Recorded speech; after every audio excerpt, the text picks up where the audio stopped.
The Wings of Floreth, Book 2, The Princess's Brother, Part 1, Wedding Day, Chapter 1, Assault. It was late summer, early autumn. There was a cool feeling to the air that threatened to get worse as the year grew older still. It would be good to be heading south into the warmer reaches of Floreth before the colder weather really began to set in. Reyes the Moth would have been glad to be here, if only he hadn't been standing in the front lines of an invading army. For Reyes, the mere sight of Castle de Moth brought back memories of his childhood, the many familiar towers, the huge flags flying from the gate of the castle, and the main residency. Even the drawbridge that he had crossed the night he had fled from the castle on the day of his sister's engagement party. They all gave him a strong sense of nostalgia as he saw them again. The army hadn't brought any catapults or other siege engines with them, unless you counted the scaling ladders that were being prepared by the Children's Brigade. Alderman Bartinet wanted the castle taken quickly, before nightfall, in order to keep up the momentum of the invasion. He couldn't afford to spend time in a prolonged siege. Reyes had heard rumours that siege engines were on their way, just in case they were needed, but they wouldn't get here for many hours yet, and due to the thickness of the forest that surrounded the castle, they would have to travel in single file along the road network to get into position. There was a loud snap somewhere behind Reyes. This was followed almost immediately by a twang and a cry of pain. The human defenders had scattered a vast amount of small animal traps and snares in the forest. Most of these traps were non-lethal. A few had died, but usually they just incapacitated their victims. Nearly all of these traps were on the ground, hidden amongst the foliage. Even as Reyes watched what was happening at the castle, the elves were conducting an extensive search for such devices, and they had already found and destroyed far more than had been accidentally triggered. Nevertheless, there was still the occasional twang and thud of a device going off because someone had gotten careless. Reyes had taken refuge on one of the branches of a tree at the very edge of the forest. This gave him a grandstand view of the castle. From here he could see the archers and the soldiers on the wall. Not surprisingly, they were watching every little movement of the trees, waiting for the elves to make their move. The archers were quite capable of reaching beyond the trees with their arrows, but with so many trees in the way, it would be a waste of ammunition. On the same branch as Reyes, with a bow in her hand, her belt tied firmly about her waist, and her arm resting reassuringly on Reyes' shoulder, was his girlfriend Gagara. She too was watching the castle carefully. From the expression on her face, she seemed to be very eager to get her claws into the enemy. Reyes couldn't help but glance worriedly at Gagara. He didn't want to attack the castle. It was true that harpies normally attack from high up, and so Gagara should be safe going into battle, but it still worried him that she might put herself at risk, or even that she might kill one or more of the defenders. He didn't worry about himself too much. He was the official regimental interpreter. He had orders to stay close to Dragonman Fenert during the battle. Reyes had known Fenert long enough to be certain that Fenert wasn't the kind of officer to join his troops in battle. Even as he thought of his commanding officer, Reyes glanced behind him to make sure he was close by. The dragonman was sitting on a small rock just behind the tree line, his ever-present subordinate, Wormman Frayne, standing next to him. Dragonman Fenert did not seem to be all that happy. Part of that was likely to be due to the way the rest of the regiment of the Hope had arranged itself throughout the forest. While the other regiments were all looking bright and shiny, and were gathered in nice neat rows, the Hope was a scattered mess, gathered in small groups, chatting to each other as if they were here for a picnic. "Tanrag," someone called. Reyes didn't recognise the voice, but it had the tone of authority about it. He glanced around, looking first at his own commanding officer, but the call hadn't come from him. "Tanrag, come here," the voice called again. This time Reyes was better able to pinpoint the direction the call had come from. He gave Gagara a quick, meaningful glance to reassure her that he would be back shortly, and then hopped off the branch. Reyes flew fairly low over the heads of the front of the army, the Hope, the Children's Brigade, a small handful of Inquisitors. There could be no more than a dozen of them, and a regiment of soldiers who seemed to be wearing nothing more than sackcloths. Alderman Bartinet was standing at the edge of the forest in front of the Inquisitors. There were 4 officers with him, all bearing the rank of Dragonman. There was also a Drakeman from a cavalry regiment standing nearby, with his horse tied to a tree a short distance behind him. "Tanrag," the alderman shouted again. Reyes landed just behind the alderman and began to approach on foot. He took each step carefully, only too aware of the potential dangers of a lurking trap. The alderman's attention seemed to be elsewhere for a moment. He was talking to the cavalry officer. You're absolutely certain the village was empty? Totally empty, sir, the cavalryman replied. The peasants had long fled. They took everything they could with them, every animal, every cart, every one. They burnt the crops in the fields rather than risk letting them fall into our hands.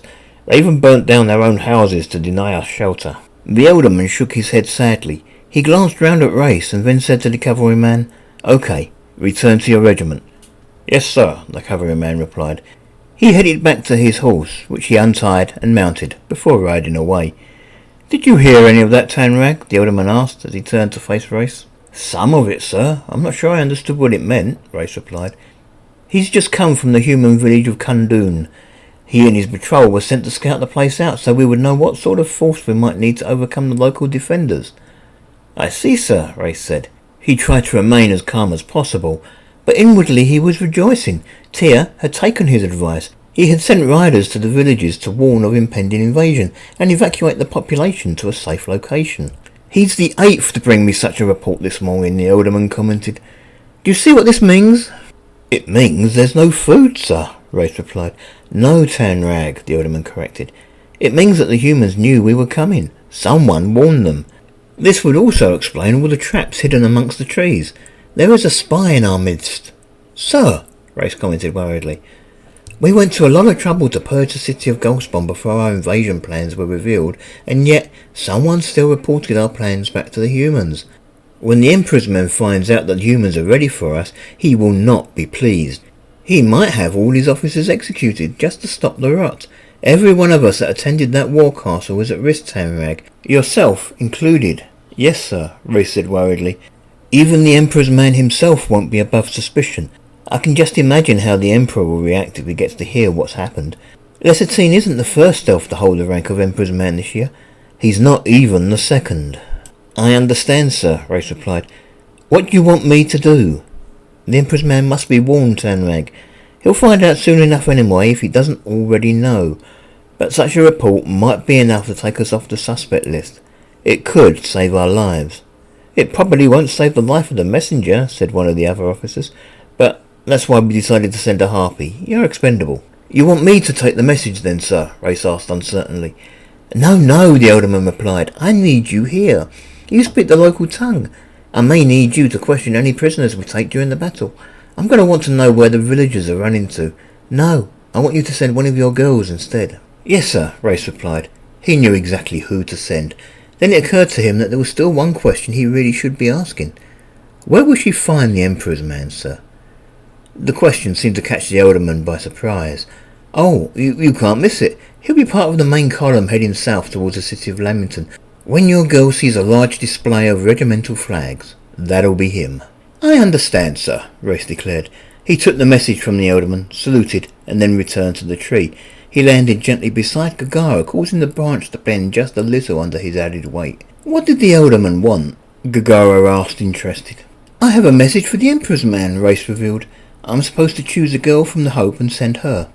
"Really?" Gagara said. "Who are you going to send?" "You," Reyes replied simply. "Me?" Gagara explained, but Reyes glanced cautiously up. In the same tree as the two of them was Nida. She had pretty much been following him around ever since she had recovered from her wounds. She was a good friend, but she still seemed to be totally loyal to the Elven army, and Reyes wasn't sure he wanted to risk her overhearing what he had to say.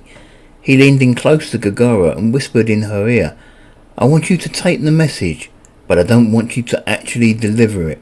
Stay in the area, watch from a distance, but keep out of the way. Maybe you can do a little bit of hunting and catch her something to eat."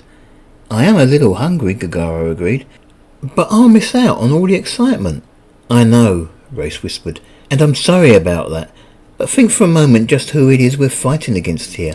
I don't want you to kill any of the defenders, and I have a nasty feeling in the back of my mind that if you did fight, you would be amongst the dead. Stay back, watch the battle, but don't get involved. Please, if I mean anything to you, you'll do this for me." Reyes risked another glance up. Nida did seem to be watching them. Maybe she could even hear them, despite the caution with which Reyes spoke. If she had, she wasn't showing it. Reyes would have liked to have sent Nida as well, but he only had leave to send one. Gagara looked at Reyes. She was gazing deep into his eyes as if trying to fathom his true intent. Then she glanced over at the castle. the soldiers on the battlement ready to shoot holes in anyone who came close. Finally she looked down at the message and took it from him. "What should I do with this?" "Burn it," Reyes commented, "or eat it. It doesn't matter, just destroy it. On no account actually deliver it." Gagara nodded. She had a worried look on her face as she asked, "What about you? You're still going to be part of the assault?" Reyes shook his head, and he wasn't whispering as he said, "I have to stay. Alderman Bartinet wants me to question any prisoners we take. If I'm going to do that, they're going to have to keep me alive, at least until after the battle." Gagara smiled, comforted. "See you later then, handsome." She launched herself off of the branch, and keeping low, she flew out of sight over the heads of the elven soldiers in a more or less southerly direction.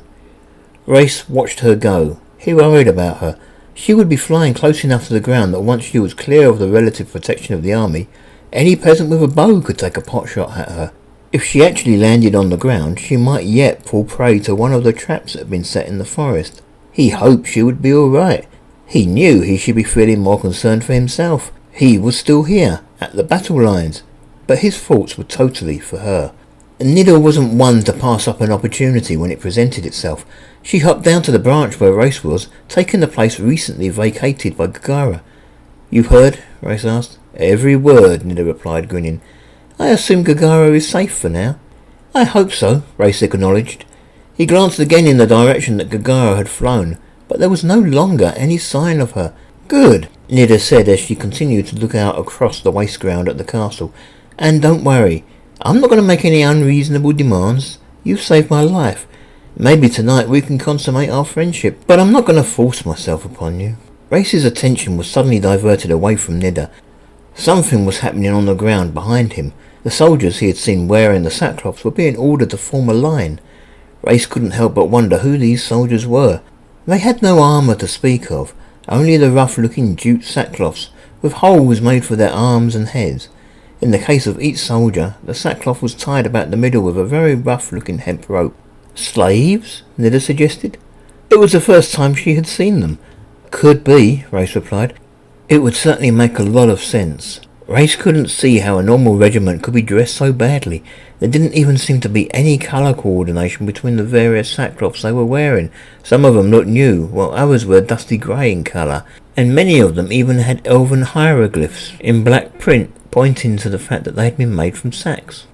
Although they wore no armour, the soldiers of the sackcloth brigade were nevertheless armed. Each of them was equipped with a single exotic-looking sword. The main blade was about 3 foot long, slightly curved and serrated. Each sword also had a secondary-looking blade, a small, thin dagger that protruded from the opposite side of the hilt. These soldiers hadn't been issued with scabbards for their blades. They carried them tucked into their rope belts. For Reyes, there was one other detail of note. In every other regiment, with the exception of the Harpies, every soldier was male. The Sackcloth Brigade was composed of both males and females in almost equal numbers. What was more, they were a regiment of mixed race. Goblins, satyrs, minotaurs, even a few harpies, all stood side by side as they formed one long thin line. The only races not present among their numbers were elves and humans. A kind of hush seemed to fall across the battlefield in anticipation of the order to attack. Elderman Bartinet and his 4 attentive officers walked along the front of the line. He stopped at about the middle of the line and gave the order, "Legion of the Dead, advance!" "Legion of the Dead?" Reyes commented.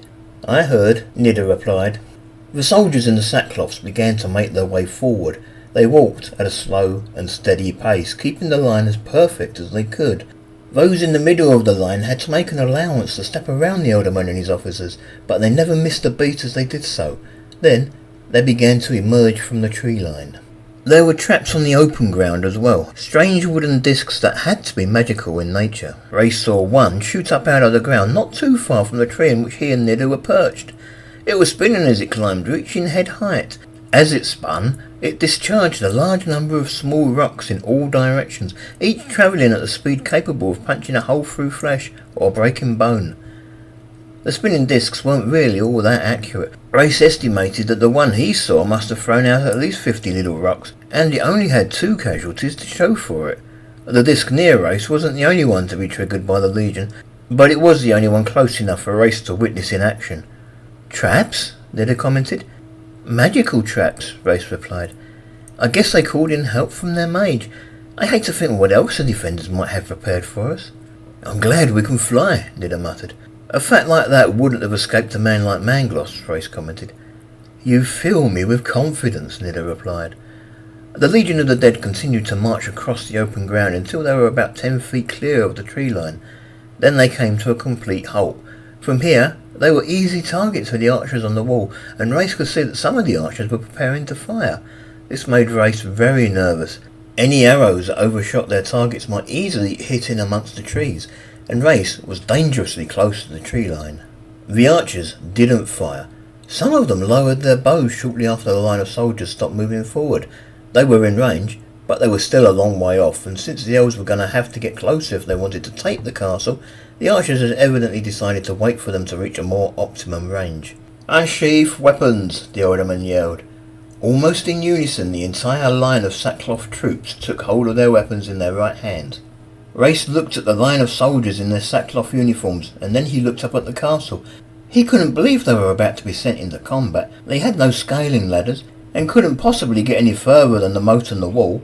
The best they could hope for would be a quick death amidst the hail of arrows. Could Alderman Bartonet really be planning to send these soldiers into combat just to use up some of the enemy's ammunition? Strike! The alderman shouted.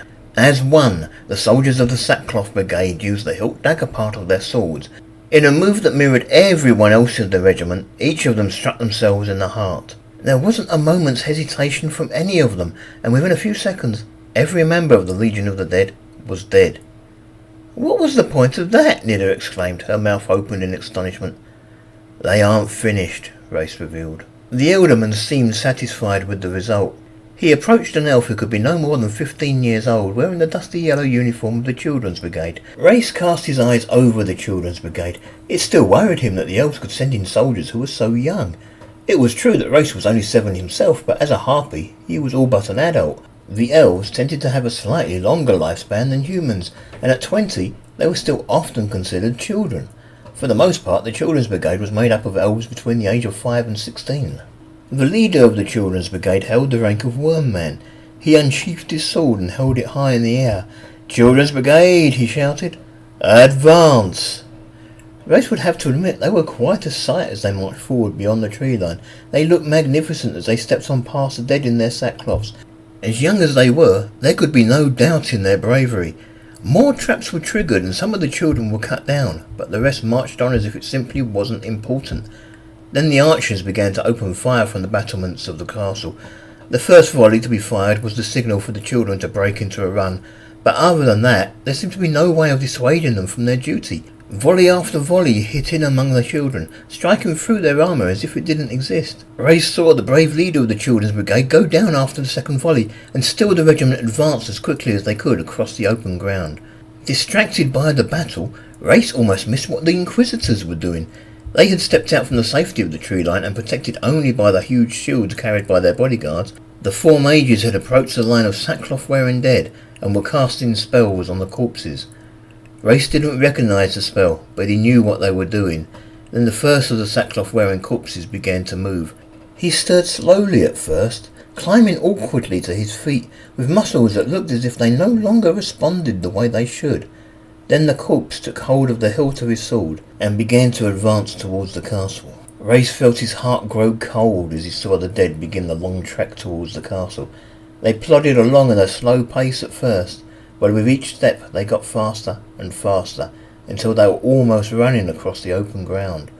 Reyes didn't know the spell. He remembered the War Council though, and the Inquisitors explaining that the spell would only last for about half an hour.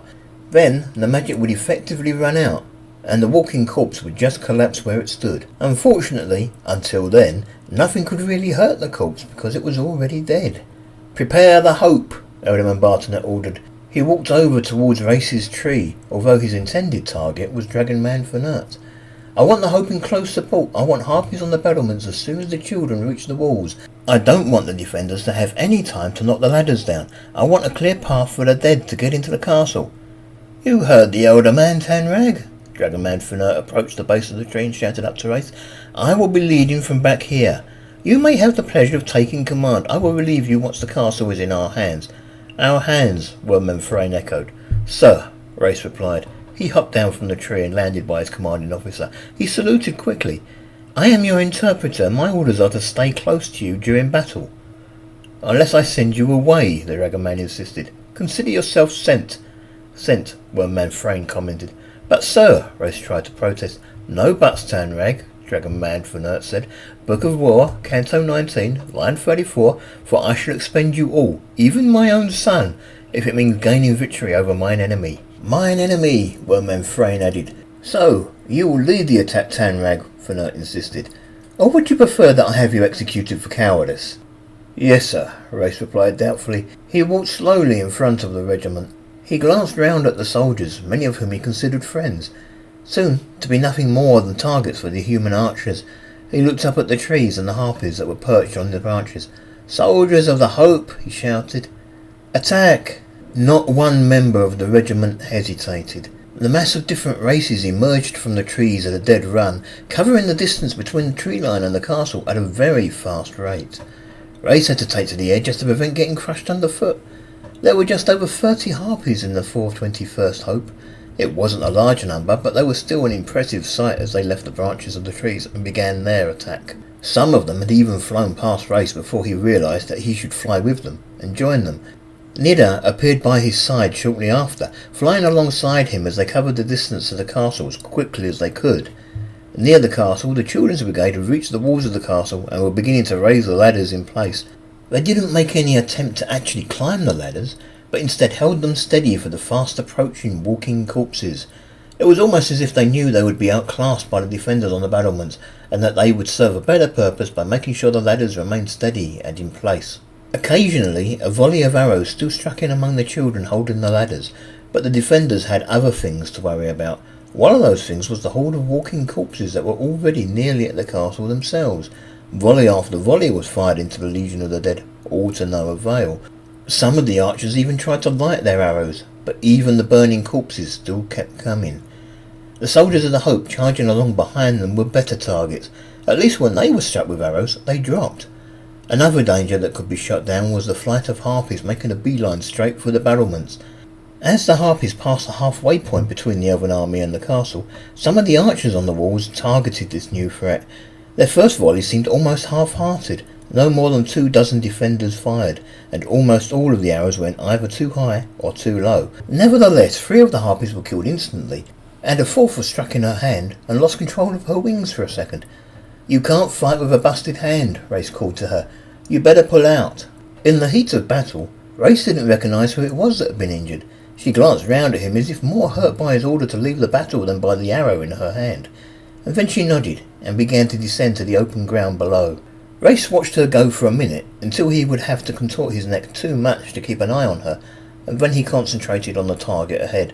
Soon he hoped he would find an excuse to pull himself out of the battle, so that he wouldn't be forced to kill anyone defending the castle. The second volley of arrows struck into them shortly after. Suddenly, harpies were falling from the sky in large numbers. Reyes would estimate that more than half of the harpies had been struck in that second volley, he among them. There was a sharp searing pain as the arrow embedded itself into his wing, piercing the flesh and breaking one of his bones. Reyes was falling. He did his best to use his wings to slow his fall, but it was painful just to extend his injured wing, and with just the one wing extended, he didn't so much glide as plummet in a spiral.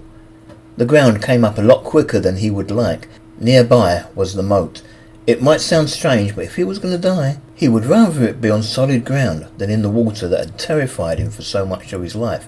Somehow, despite the pain, he was able to extend his damaged wing long enough to slow him down just a little before he hit the ground. It was still a rough landing. Reyes opened his eyes, unsure if he was even still alive. He did his best to get his bearings. He had landed quite close to the walls of the castle.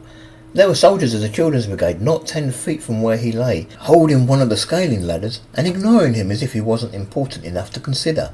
The Legion of the Dead were already climbing the ladders, and it didn't take them long to reach the top. Already at the top of the battlements were the remains of the harpies of the Hope, no more than maybe a dozen. Reyes couldn't see how well they were fighting, but he was sure they were doing all they could to buy time for the rest of the attackers. Slowly, the world began to fade. Reyes fought to stay conscious. He tried to occupy his mind. He wondered if Nida had survived. And what about Kathleen, Wallag, or Agnart? He couldn't concentrate. His mind wanted to close down for a while. He became vaguely aware that someone, another harpy, had landed next to him and seemed to be trying to tend to his wound. Whoever it was being very gentle. She had the kind of touch that only someone very close should have. "It doesn't look too bad," she said. Reyes felt a shiver go down his spine. He was certain that had been Gagara's voice. What was she doing here? He had sent her hunting. Surely she wouldn't have decided to put herself at risk just to save him, not after all he had done to get her safe. Although the battle on the walls of the castle was getting quite hectic, there were still some archers free enough of hand-to-hand combat to fire into the attackers at the base of the walls. Some of those archers targeted the children at the base of the ladders near to where Reyes lay. The arrows thudded down en masse. They killed many of the children. One of the arrows hit the girl that had been trying to tend Reyes' wound. She let out a surprised squawk and then slumped across his back. By doing so, she shielded him somewhat from the next volley of arrows and an almost certainly fatal wound. Reyes felt her body twitch as arrow after arrow hit her. Had she still been alive after the first arrow had struck, she was certainly dead now. Reyes felt sorry for whoever it was. He hoped it hadn't been Gagara. Then he felt a sharp pain as an arrow buried itself in his upper arm, and another in his ankle. The pain of the 3 wounds, as well as the rough landing, proved far too much for Reyes to bear, and he fell into unconsciousness. For a while at least, the battle went away.